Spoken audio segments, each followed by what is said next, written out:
gjitha. Ke domethënë ke nga këto njerëz që mund të jenë me ndihma me asistencë sociale dhe i kryqëzojnë studentët nëpër komente që ti parasimohesh me taksat tona.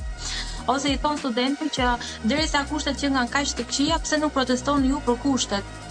Nuk është detyra e studentit që të protestojë nëse ty si popull, si pacient nuk të ofrohet ashtu siç duhet kujdesi shëndetësor, sepse studenti është akoma në fazën e studimeve, nuk është në pjesën e ofrimit dhe të shërbimit mjekësor.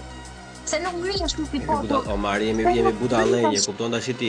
Jo, pse nuk ngrihesh ti si popull nëse je kaq i pakënaqur me atë që të ofron ty shteti për sistemin shëndetësor, për ato serume dhe ilaçe që shkon brenda farmacisë sepse nuk i ka as qendra terciare universitare, që supozohet të jetë maja e shërbimit.